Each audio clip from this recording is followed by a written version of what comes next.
Hi, my name is Mary Carhuff, and I've been leading the meditation hike for Bagot for many years. And I'd like to lead you on a 10-minute balance exercise routine today. As you know, balance is really important when you hike. So, the first thing that I want to tell you about is that you need some props. If you have any trouble balancing, a strap might be handy. You also will need a chair, or you can use the wall, or you can even use a piece of furniture. Whenever we're standing on one leg, I like to say that you just tap or hold on to the chair with one finger.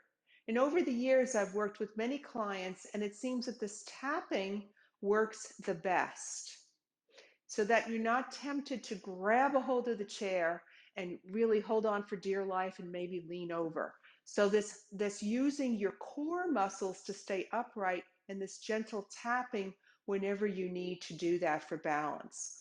So just know that that's available throughout this practice for you to do. So the first thing we're going to do is march in place. And marching in place is a very important exercise. When we walk, we naturally swing the arms in the opposite direction of our legs.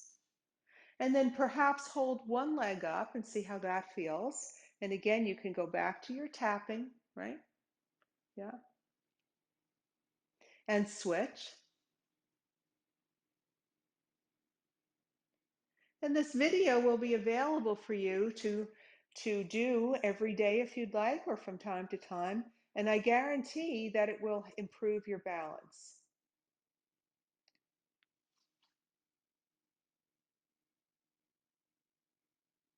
So the first thing you notice is the shift of the weight, right? And then the core work to hold yourself upright.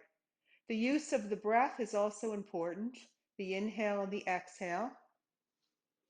The inhale and the exhale inform the movement. They give structure to the body. So if I'm breathing on the shallow side, I don't necessarily get that benefit.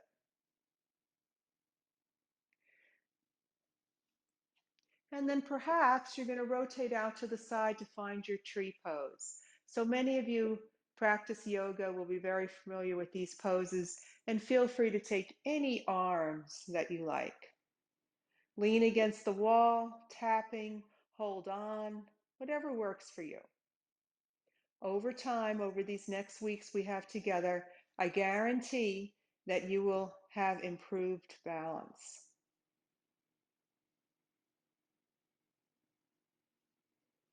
Good.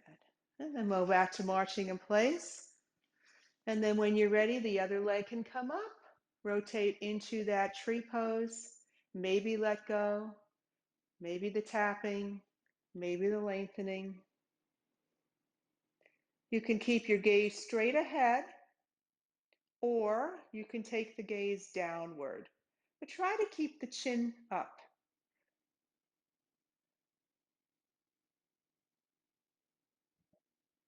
You can also release the leg out to the side and bring it back up again. Sometimes that happens if you lose your balance, and that's perfectly fine. Some days will be better than others. Mountain pose, or it's called Tadasana in yoga. How tall can you stand?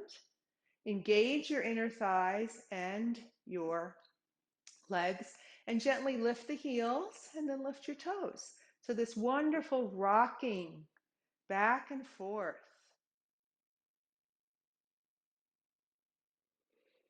Take a deep breath. I am grounded and I am centered. I am grounded through my feet. I stand as tall as I can. Good. And then holding on to your chair or piece of furniture, go ahead and swing the leg. So as you know, especially when you're hiking, you're using these big muscles in your legs to lift you up, especially if you're going uphill. And there's a wonderful synergy or energy through the whole body here. And if you're comfortable with holding your quadricep stretch, you can reach behind and hold on to the foot, and the other arm comes up. Good. Now I'm going to show you a quick option here for those of you who might have trouble, and that's you're going to take your knee to the chair and maybe lift.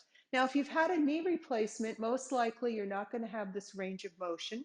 So perhaps you want to take a strap and you kind of make a loop with your strap, hook it around your foot.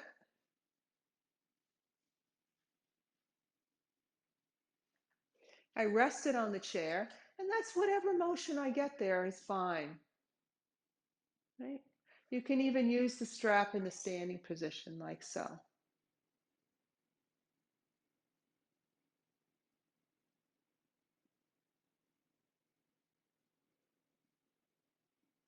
And then let it go. So I invite you to check out my leg stretch video.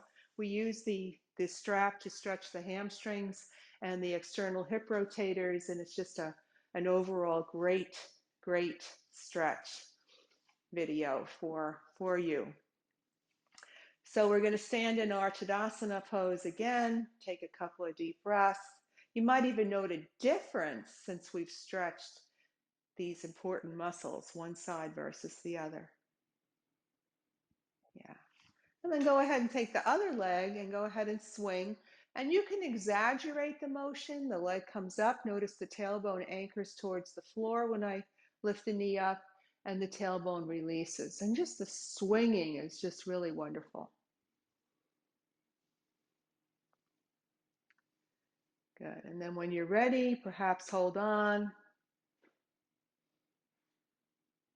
Opposite arm can come up, or you can place the knee on the chair. You can use the strap. Options.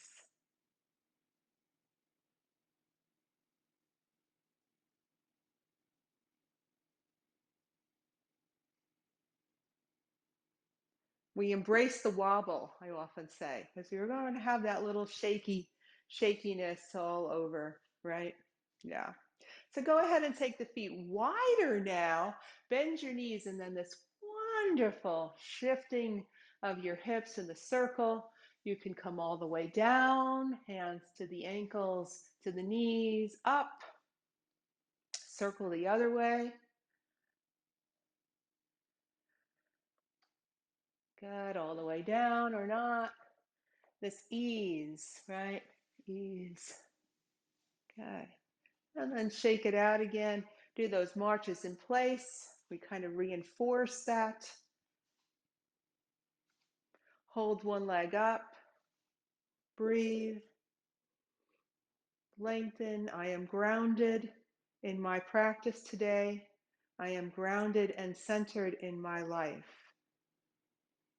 March in place. Other leg comes up. I am grounded and centered today. I move forward one step at a time in my life. And we celebrate Bagot. We're together virtually this year.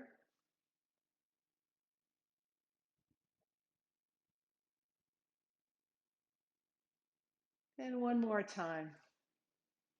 Most of all, we celebrate you and that you're making the commitment to practice with us, walk with us, hike with us virtually this year.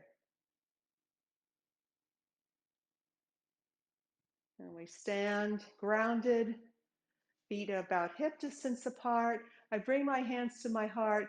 I wish you peace and joy, grace and strength